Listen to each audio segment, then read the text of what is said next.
नमस्कार प्यारे विद्यार्थियों, आप सभी का आपके अपने चैनल टीचर का ज्ञान में पुनः स्वागत है।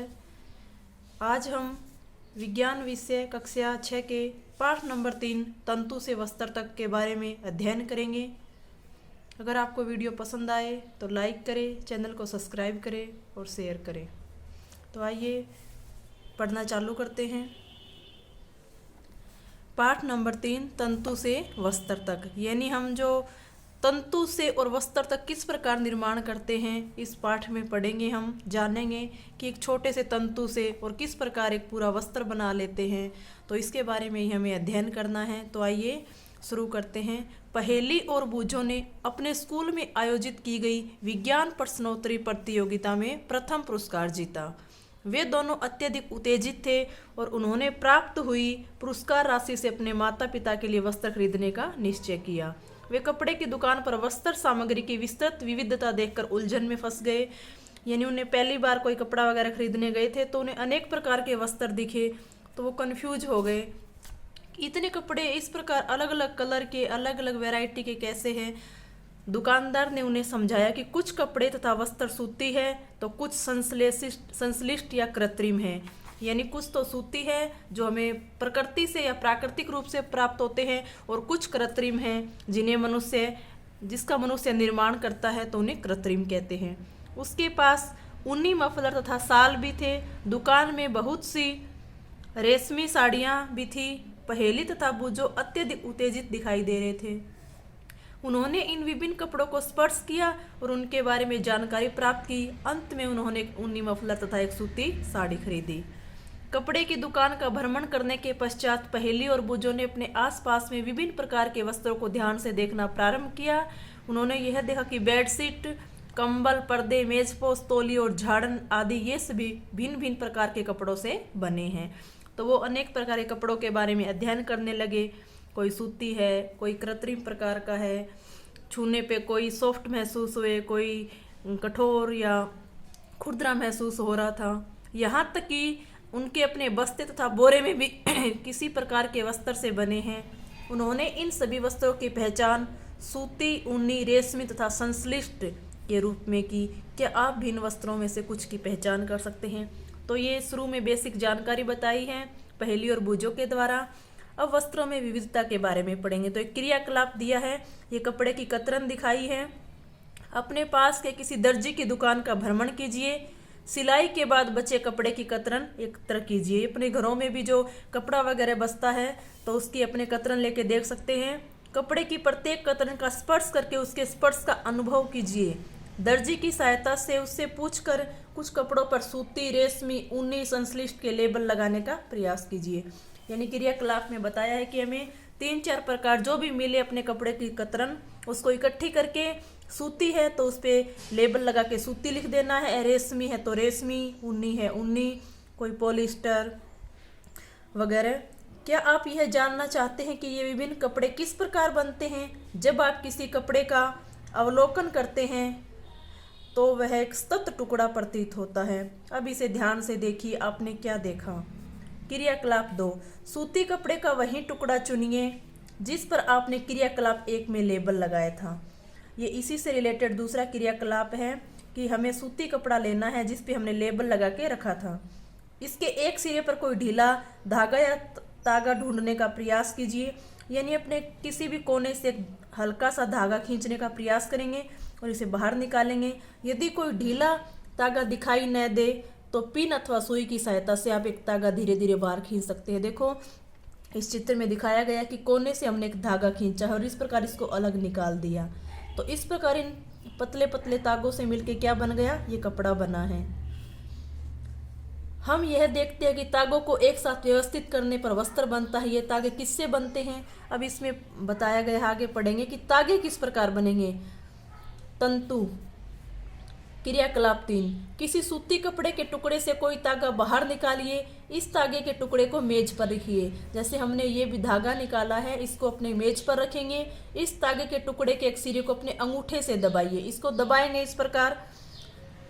तागे के दूसरे सिरे को इसकी लंबाई के अनुदिश चित्र 3.4 में दर्शाए गए इस प्रकार चित्र 3.4 में दर्शाया है, इसको अलग अलग करना है धागे को, यानी इसको और खोलने का प्रयास करना अपने को। अपने नाखून से खरोंचिए। क्या आप इस सिरे पर यह देखते कि यह तागा पतली लड़ियों में विखंडित हो गया, यानी जो पतला सा तागा था वो और पतली लड़ियों में टूट गया है। ये इस प्रकार ये इस चित्र में दिखाया है और यहाँ पे इसके ये 2-3 पार्टों में बदल गया है। सुई में तागे को पिरोने या डालने का प्रयास करते समय भी आपने ऐसा ही परीक्षण किया होगा। कई बार अपने सुई में धागा डालते हैं तो वो नहीं डलता है और वो 2-3 ऐसे टुकड़ों में निकल जाता है। कई बार तागे का यह सिरा कुछ पतली लड़ियों में पृथक हो जाता है। ऐसा होने पर तागे को सुई के नाके से गुजारना कठिन हो जाता है। तागे की ये दिखाई देने वाली पतली लड़ियां भी और अधिक पतली लड़ियों से मिलकर बनी होती है, जिन्हें तंतु कहते हैं। तंतु बिल्कुल पतला सा पार्ट होता है धागे का, जिसको अनेक लड़ियों से मिलाने के बाद धागा बनेगा और धागे के अनेक लड़ियों को मिलाने से कपड़ा बनता है। वस्त्र तागों से मिलकर बनते हैं तथा तागे भी आगे तंतुओं से मिलकर बने होते हैं। ये तंतु कहाँ से आते हैं तो इस चैप्टर में पढ़ेंगे भाई, ये तंतु कहाँ से आते हैं जिससे अपने धागा या वस्त्र बनाते हैं।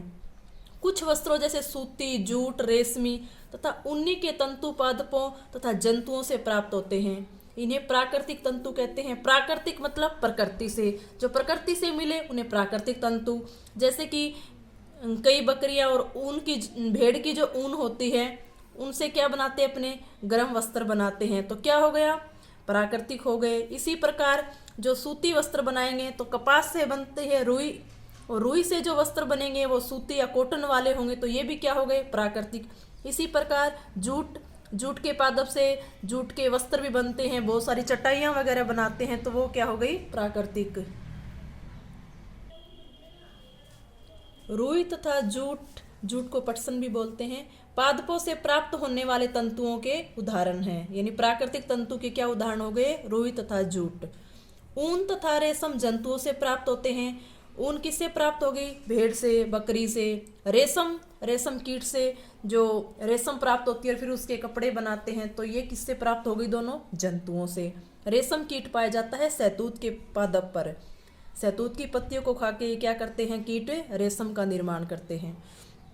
ऊन भेड़ अथवा बकरी की कर्तित ऊन से प्राप्त होती है। इसे खरगोश, याक तथा ऊंटों के बालों से भी प्राप्त किया जा सकता है। जो मुख्य रूप से तो ऊन मिलती है वो भेड़ और बकरी से, इसके अलावा खरगोश, याक और ऊंटों के बालों से भी इसको प्राप्त कर सकते हैं। रेशमी तंतु रेशम कीट कोकून से खींचा जाता है। हजारों वर्ष तक वस्त्र निर्माण के लिए केवल प्राकृतिक तंतुओं का ही उपयोग होता था। पिछले लगभग 100 वर्षों से ऐसे रासायनिक पदार्थों जिनका स्रोत पादप अथवा जंतु नहीं है से तंतुओं का निर्माण किया जा रहा है। यानी शुरुआत में तो सिर्फ प्रकृति से जो मिलती थी हमें ऊन या फिर जो भी रुई वगैरह मिलती थी, उसी से क्या करते थे, कपड़े वगैरह बनाते थे। लेकिन बाद में क्या हुआ कि कृत्रिम रूप से भी वस्त्रों का निर्माण किया जाने लगा, तो इन्हें क्या बोलेंगे, संश्लिष्ट तंतु या कृत्रिम तंतु। इसके उदाहरण है पॉलिएस्टर, नाइलॉन, एक्रिलिक आदि।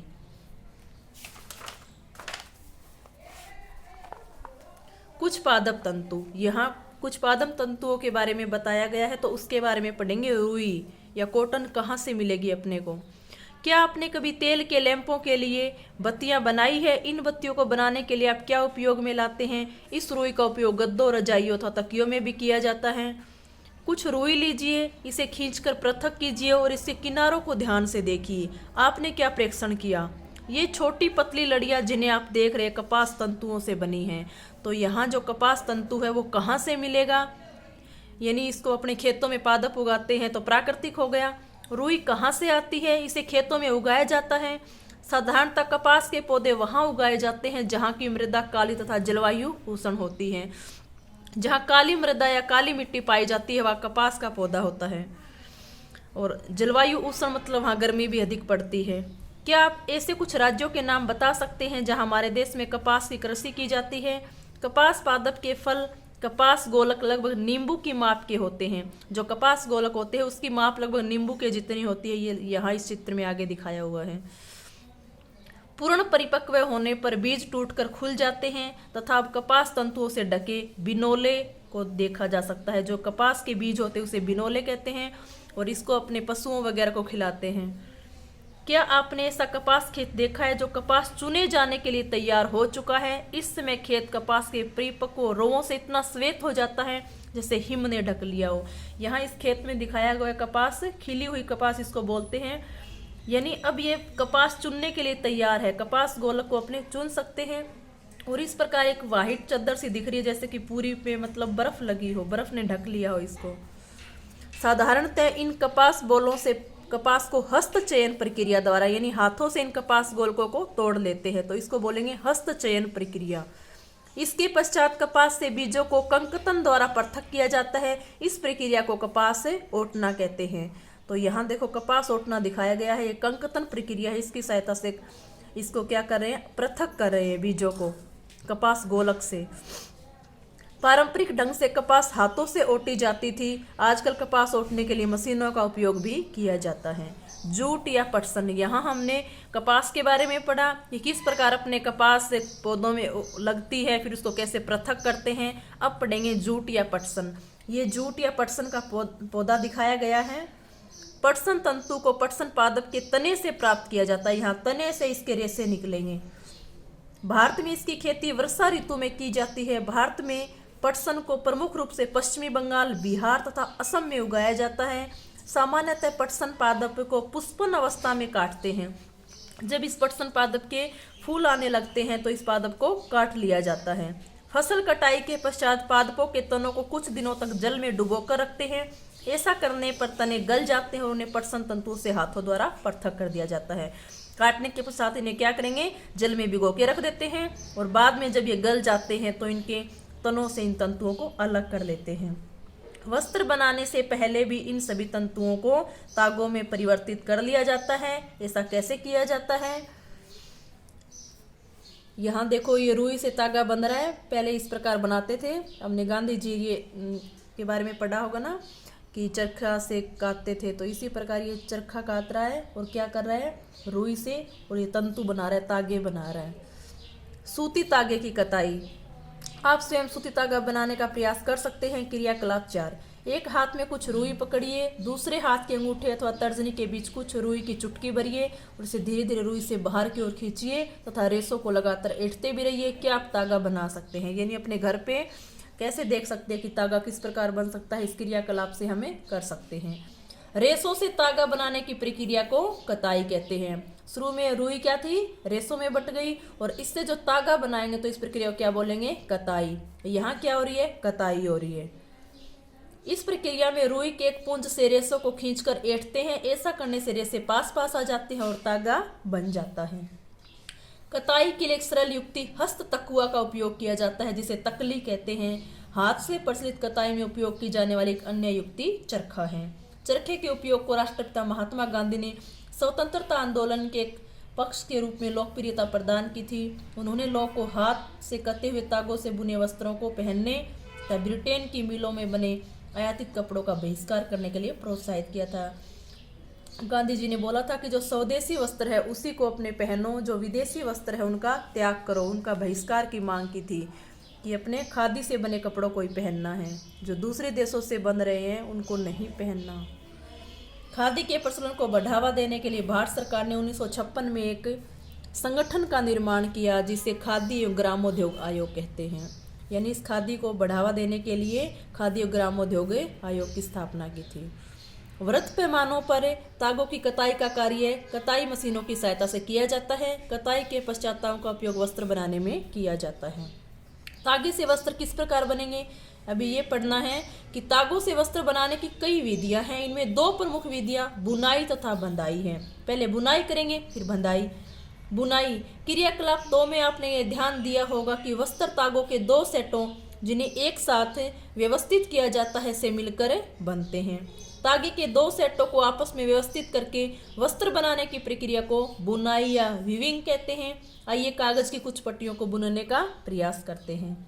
क्रियाकलाप 5, भिन्न रंगों की 2 कागज की सीट लीजिए। दोनों में से 30 सेंटीमीटर लंबाई और 30 सेंटीमीटर चौड़ाई की वर्गाकार सीट काटिए। अब इन दोनों सीटों को आधा मोड़िए। एक सीट पर रेखाएं खींचिए और दूसरे सीट पर, ये चित्र में दिखाया गया है आगे कि इस प्रकार अपने को रेखा खींचनी है। दोनों सीटों को खींची गई रेखाओं के अनुदिश काटिए और फिर सीटों के मोड़ों को खोलकर इन्हें फैला दीजिए। एक सीट की पट्टियों को एक एक करके दूसरी सीट के कटाओं, यहाँ इस प्रकार ये दिया गया है, कटाओं से चित्र में दिखाए अनुसार बुनिए। पुट्टियों को बुनने के पश्चात का नमूना दिखाया गया, यानी इस प्रकार हमने इसको काटा और फिर इसको बुन रहे, तो लास्ट में इस प्रकार अपने को वस्त्र निर्माण की प्रक्रिया के बारे में बताया गया कि इस प्रकार अपने वस्त्र बनाते हैं। इसी ढंग से तागा के 2 सेटों को बुनकर वस्त्र बुने जाते हैं। तागे वास्तव में कागज की पट्टियों की तुलना में बहुत पतले होते हैं। वस्त्रों की बुनाई करगों पर की जाती है। करगे या तो हस्त प्रचलित अथवा विद्युत प्रचालित होती है। करगा है, ये हथकरघा है जिसे हाथ से ये औरत दिखाई गई, ये बना रही है, वस्त्र बना रही है। ये एक विशेष प्रकार की बुनाई। क्या कभी आपने ये ध्यान से देखा है कि स्वेटर किस प्रकार बुने जाते हैं? इनकी बुनाई में किसी एकल तागे का उपयोग वस्त्र के एक टुकड़े को बनाने में किया जाता है। क्या आपने कभी किसी फटे हुए मोजे के किसी तागे को खींचकर देखा है? जब आप ऐसा करते तो क्या होता है? एकल तागा लगातार खिंचता चला जाता है तथा वस्त्र उधड़ता जाता है। मोजे और बहुत सी अन्य पहनने की वस्तुएं ऐसे बनाई द्वारा बने वस्त्रों से बनाई जाती है। यहाँ पे देखो ये स्वेटर की बुनाई चल रही है, क्रोशिये से इसकी बुनाई कर रहे हैं। इसका यदि अपने एक धागा खींचेंगे तो ये पूरी उधड़ जाती है, खुल जाती है। इस प्रकार की बुनाई हाथों से अथवा मशीनों द्वारा भी की जाती है। दोनों प्रकार की बुनाई का उपयोग विभिन्न प्रकार के वस्त्रों के निर्माण में किया जाता है। इन वस्त्रों का उपयोग पहनने की विविध वस्तुओं को बनाने में होता है।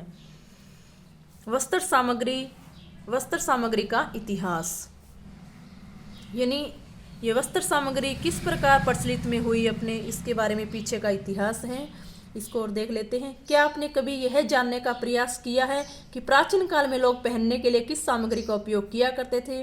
वस्त्रों के विषय में पूर्व प्रमाणों से ऐसा प्रतीत होता है कि प्रारंभ में लोग वृक्षों की छाल, बड़ी बड़ी पत्तियां अथवा जंतुओं की चर्म और समूर से अपने शरीर को ढकते थे। यानी शुरू में जब वस्त्र नहीं थे तो जो आदिवासी लोग थे जो जंगलों में रहते थे, वृक्षों की छालों से और पत्तियों से इस शरीर को ढकते थे। कृषि समुदाय में बसना आरंभ करने के पश्चात लोगों ने पतली पतली टहनियों तथा घासों को बुनकर चटाइयाँ अथवा डलिया बनाना सीखा।